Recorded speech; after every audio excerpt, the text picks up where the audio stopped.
Arthur William Hodge was not born into obscurity, nor did he rise from desperation. His story begins in privilege, structure, and legitimacy, the very foundations that allowed his crimes to flourish, unchecked for years. Born around 1763 in Tortola, in what is now the British Virgin Islands, Hodge entered the world as part of the colonial elite. His father, Arthur Hodge of Tortola, was a plantation owner, firmly embedded in the small but powerful white ruling class that governed island life. From birth, Hodge belonged to a system where land, law, and violence worked together to preserve power. The British Virgin Islands in the late 18th century were a slave society in every sense.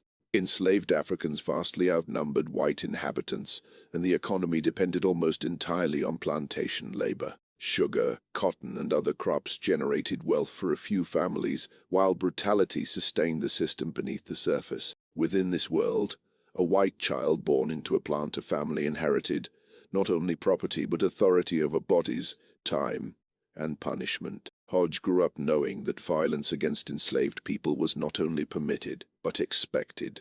Yet Hodge's early life also followed a path that suggested refinement and promise. Unlike many colonial planters, he was sent to England for education.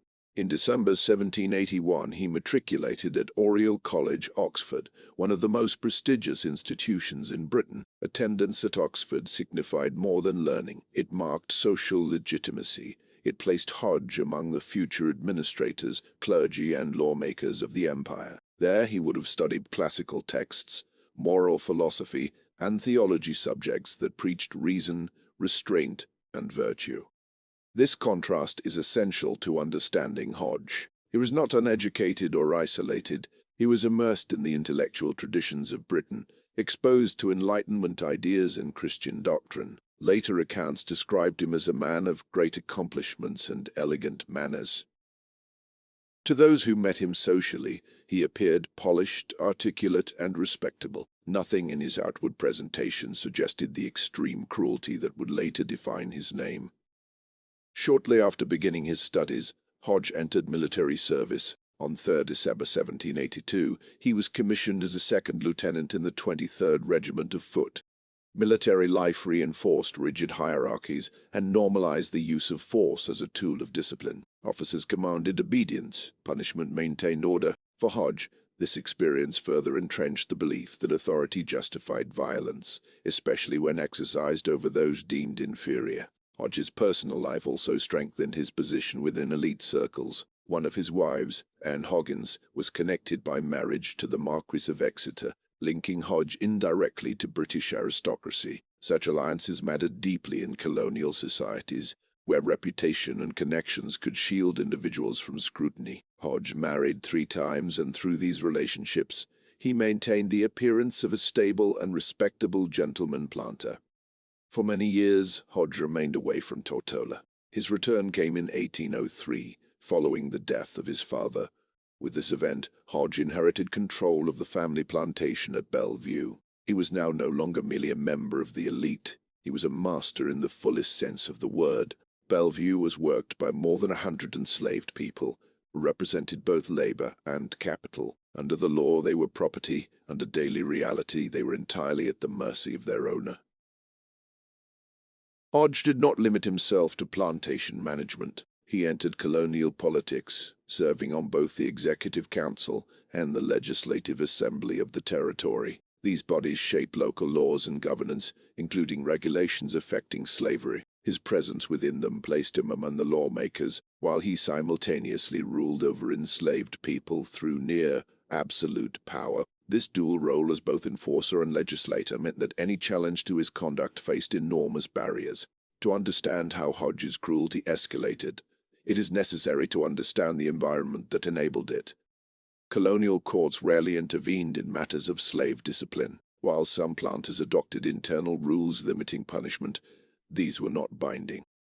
Excessive violence was often ignored unless it threatened public order or economic stability. Enslaved people could not testify freely against white owners, and even when evidence emerged, prosecutions were rare.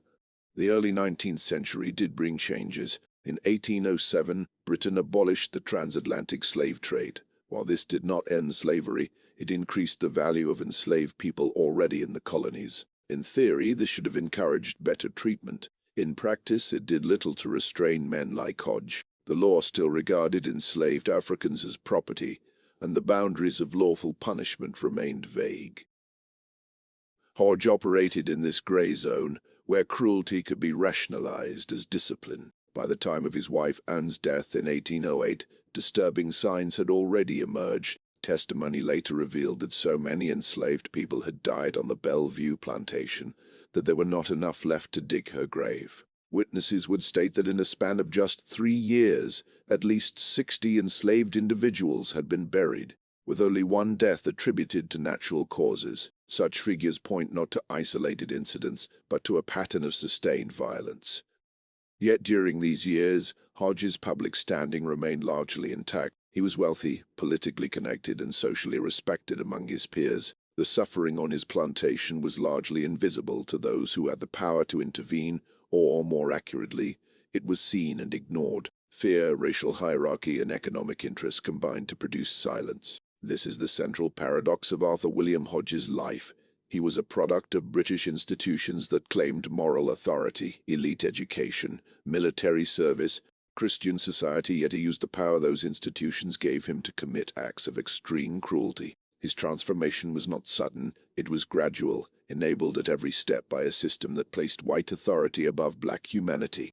By 1811, when Hodge would finally be brought to trial, his reputation among the enslaved population of Tortola was already well established. He was known not merely as a harsh master, but as a man capable of killing without remorse. The question was no longer whether he had committed atrocities, but why it had taken so long for the colonial system to act. Section 1 lays the foundation for what follows. Arthur William Hodge did not emerge from nowhere. He was shaped by empire, empowered by law, and protected by status. Before he became a convicted murderer, he was a respected gentleman. That contradiction is not incidental. It is the key to understanding how such crimes were possible and why they were allowed to continue for so long. Bellevue was not unusual in its outward appearance. Like many plantations in the British Virgin Islands at the turn of the 19th century, it consisted of cultivated land, work buildings, and living quarters for the enslaved population. What distinguished Bellevue was not its size or productivity, but the extreme level of violence that defined daily life under Arthur William Hodge's control. Later testimony would make clear that cruelty on this plantation was not incidental or occasional. It was systematic and sustained. At the time Hodge assumed control in 1803, Bellevue reportedly held more than 100 healthy enslaved men, women, and children. These individuals performed agricultural labor, domestic service, and skilled work necessary to maintain the estate. Under normal circumstances, plantation owners sought to preserve their labor force, as enslaved people represented significant economic value. What occurred at Bellevue deviated sharply from this pattern. Witnesses described a regime in which physical punishment was not merely corrective, but excessive. Whipping was administered frequently and with severity that exceeded customary practices, even by the harsh standards of slave societies. The cartwhip, an instrument designed to tear flesh, was commonly used. Enslaved people were restrained, often held down by others, while beatings continued for prolonged periods. These punishments were not limited to adult men. Women and children were also subjected to violence. Several deaths were attributed directly to flogging. Jupiter, Tom Boiler, and Simon Boiler were all reported to have been whipped until they died from their injuries. Such deaths suggest not momentary loss of control, but punishment carried out with indifference to survival. Other forms of violence were equally severe. Cook Margaret and washerwoman Else were said to have died after boiling water was poured down their throats. These acts went beyond discipline and entered the realm of torture. Additional enslaved individuals named Welcome, Gift, and Violet were also reported to have been flogged to death. The repetition of such incidents indicates a pattern rather than isolated excess. At least one free black man, Peter, who was working on Hodge's estate, was subjected to flogging and later died, allegedly as a result of the injuries he sustained. His status as a free person underscores the extent to which Hodge exercised violence without regard for legal boundaries. Evidence presented at trial also demonstrated that Hodge's cruelty extended to children. This aspect of the case deeply disturbed contemporaries and later commentators. Bella, a mixed-race girl of approximately 8 years of age, was identified as Hodge's own child by an enslaved woman named Peggy. Despite this, Bella was personally flogged and beaten by Hodge. Other children, also described as mulatto and possibly his offspring, were subjected to near drowning. Witnesses testified that their heads were held under water until they lost consciousness, then revived, only for the process to be repeated. One particularly severe account involved a boy named Samson, about 10 years old, who was dipped into boiling liquor until his skin peeled away. Such acts demonstrate that violence at Bellevue was not driven solely by labor discipline, but by a willingness to inflict extreme suffering. These punishments served to instill fear throughout the enslaved population, reinforcing Hodge's absolute authority. By 1808, the consequences of this regime had become impossible to ignore. When Hodge's wife Anne died that year, testimony later revealed that there were so few enslaved people remaining on the plantation that there were not enough able-bodied individuals to dig her grave. This detail became one of the most striking indicators of the scale of death at Bellevue. A witness testified that within 3 years, at least 60 enslaved individuals had been buried, and that only one of those deaths was attributed to natural causes. The rapid decline in population cannot be explained by disease alone. While illness was common in plantation environments, the number and nature of deaths at Bellevue pointed overwhelmingly to violence. The frequency of burials became known within the local community, contributing to Hodge's reputation for cruelty. Among enslaved people and free persons of color, his name was associated with fear. Despite this, intervention did not occur immediately. Colonial society provided few mechanisms for enslaved individuals to seek protection. Their testimony was often disregarded, and white overseers or neighbors had little incentive to challenge a powerful planter. Moreover, Hodge's political position further insulated him. As a member of both the Executive Council and Legislative Assembly, he was part of the governing structure responsible for maintaining order. The silence surrounding Bellevue illustrates a broader reality of slavery in the British Virgin Islands. While the territory was not known for the large-scale brutality seen in some other colonies, the law afforded enslaved people limited protection. Excessive punishment could, in theory, be prosecuted, but in practice such cases were rare. Violence only became a matter of concern when it threatened social stability or drew public attention. In Hodge's case, the accumulation of deaths eventually crossed that threshold. The plantation became a site where normal assumptions about property preservation no longer applied. The loss of labor was so extreme that it raised questions, even among those who otherwise tolerated harsh treatment. Yet for years, no formal charges were brought. Section 2 reveals the lived reality behind Arthur William Hodge's public persona. Bellevue functioned as a closed world in which law was distant and authority unchecked. Enslaved people experienced not only forced labor, but persistent terror. The scale of documented cruelty demonstrates that Hodge's actions were neither exaggerated rumors nor isolated abuses. They were sustained, repeated, and lethal.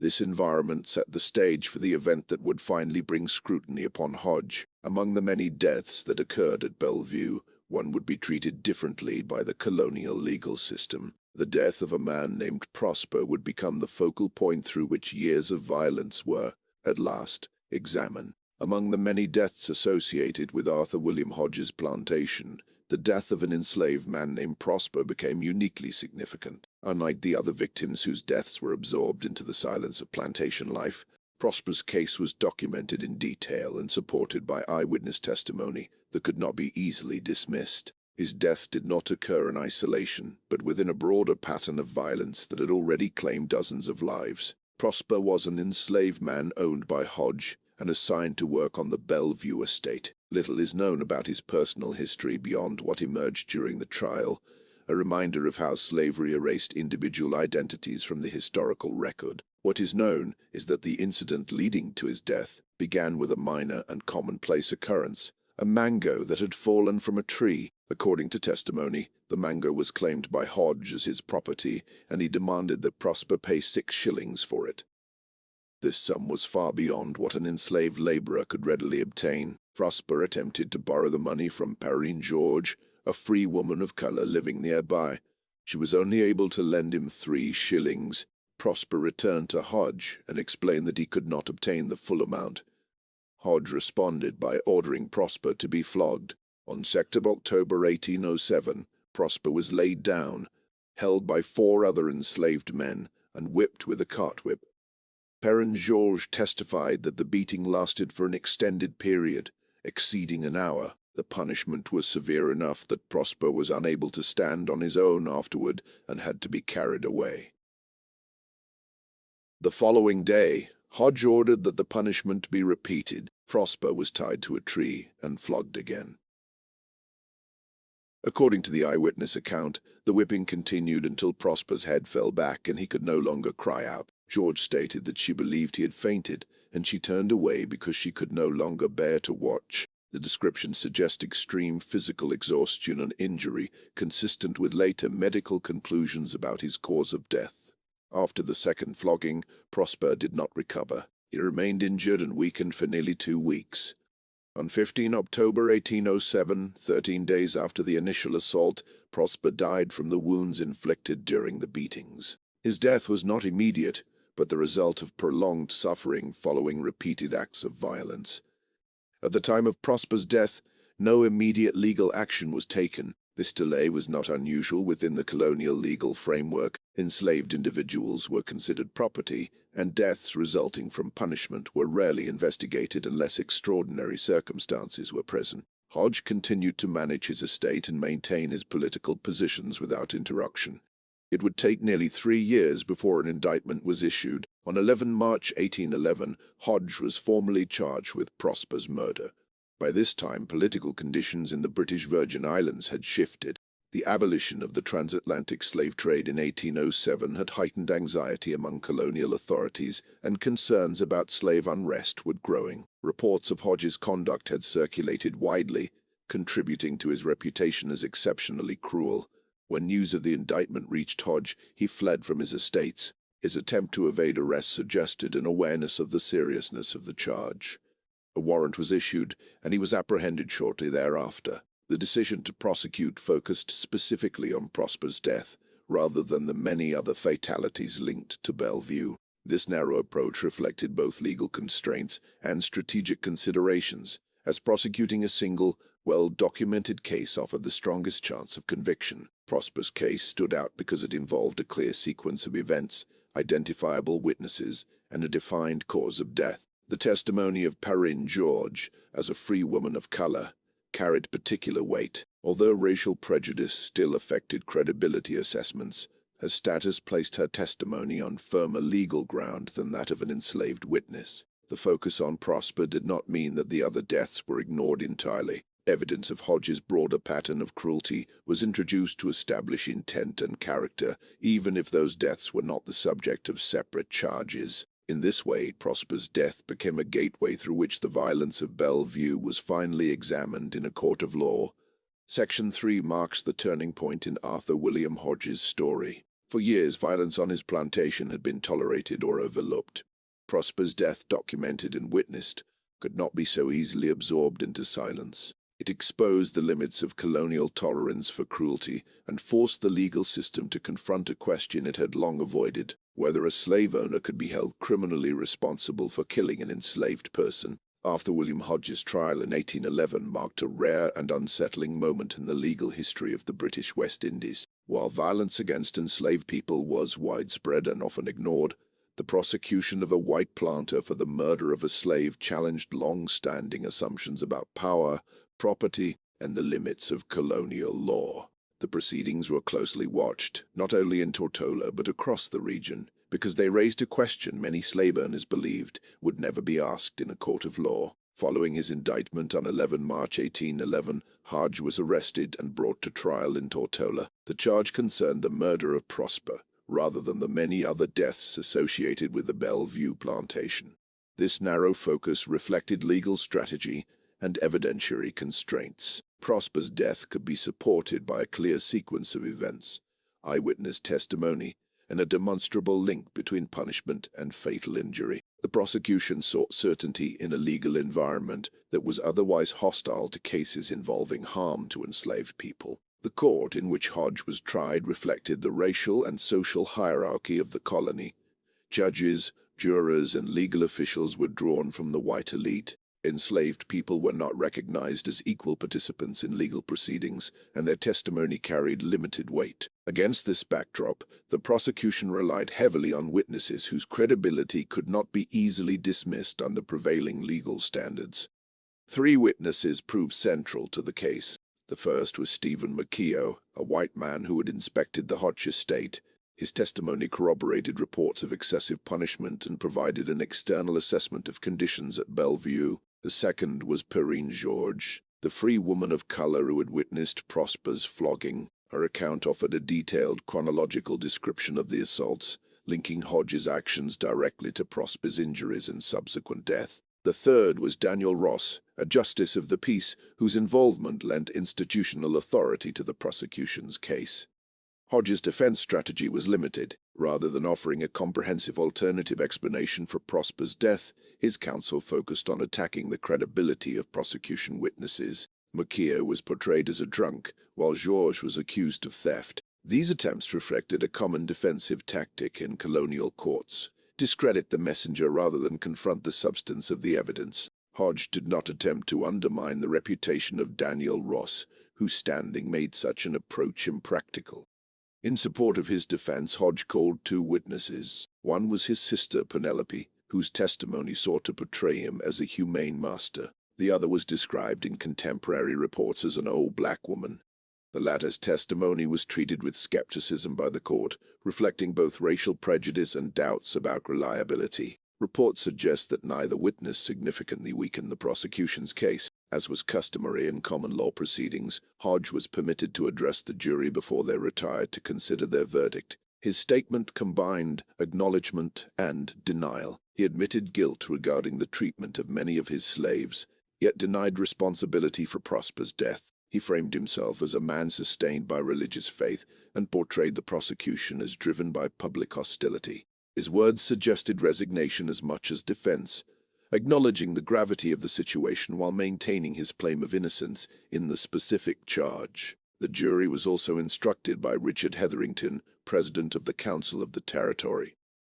His charge to the jury became one of the most significant aspects of the trial. He emphasized that the law made no distinction between master and servant, and that murder was equally a crime whether committed against a white person or a black person. This statement did not abolish slavery, but it asserted a principle that ran counter to common assumptions within slave societies. On 30 April 1811, the jury retired to deliberate early in the morning. After approximately 90 minutes, they returned with a guilty verdict. The speed of the decision reflected the strength of the evidence and the limited effectiveness of the defense.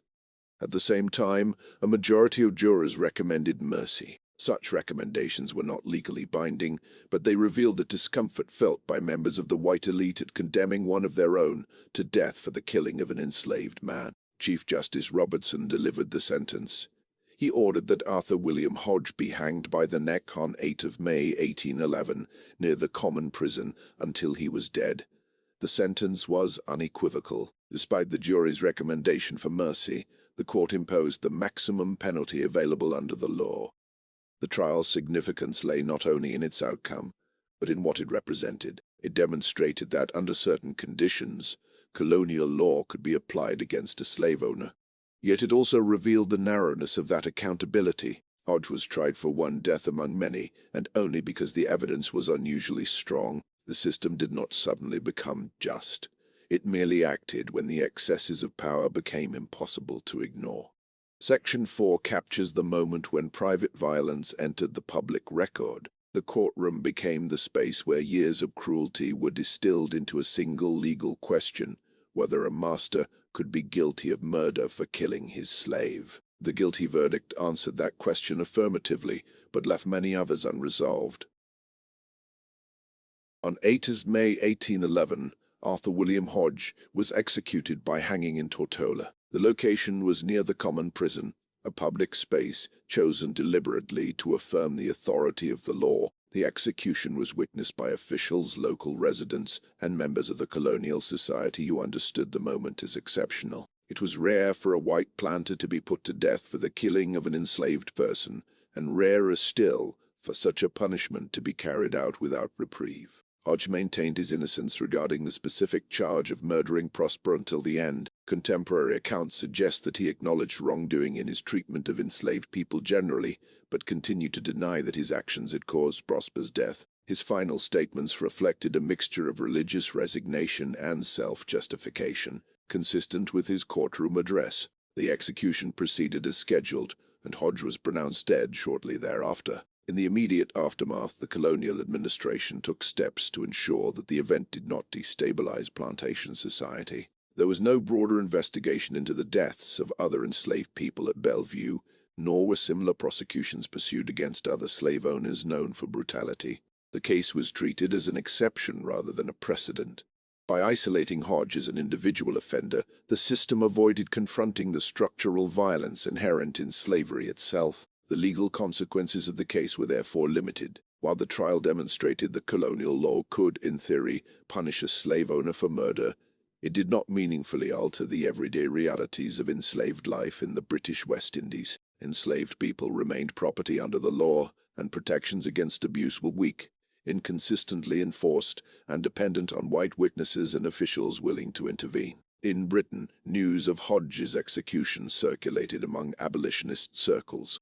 Reformers cited the case as evidence that slavery encouraged cruelty and moral corruption among masters. However, even within abolitionist discourse, the focus remained on Hodge as an extreme example, rather than on the systemic nature of plantation violence. The suffering of Prosper and countless others was often reduced to a moral lesson, rather than treated as a call for immediate structural change. For the enslaved population of Tortola, the execution offered no clear protection or justice. There is no record that conditions on Bellevue or neighboring plantations improved as a result of the trial. Prosper's death, while central to the legal case, did not restore dignity to the lives already lost, nor did it prevent future abuses. His name survived primarily because it appeared in court documents, not because his life was publicly mourned. Over time, the case of Arthur William Hodge faded from popular memory. Unlike major political trials or revolutionary events, it did not become a sustained symbol of reform. Historical records preserve the outlines of the case, but often stripped it of human context. The voices of the enslaved, including Prosper's, remained largely absent from the written archive. The significance of the case lies in its contradiction. It shows both the possibility and the limits of justice within a slave society. A man who legally owned other human beings was held accountable for murder. Yet the institution that enabled such violence continued largely unchanged for decades. Slavery in the British Empire was not abolished until 1833, more than 20 years after Hodge's execution. Section 5 closes the historical record by returning attention to what was left unresolved. The execution of Arthur William Hodge did not mark the end of brutality, nor did it redeem the system that allowed it. It remains a reminder that individual punishment, when detached from structural reform, can offer the appearance of justice without delivering its substance. The case of Arthur William Hodge occupies a singular place in the history of slavery within the British Empire. It stands as a rare instance in which a white plantation owner was convicted and executed for the murder of an enslaved person.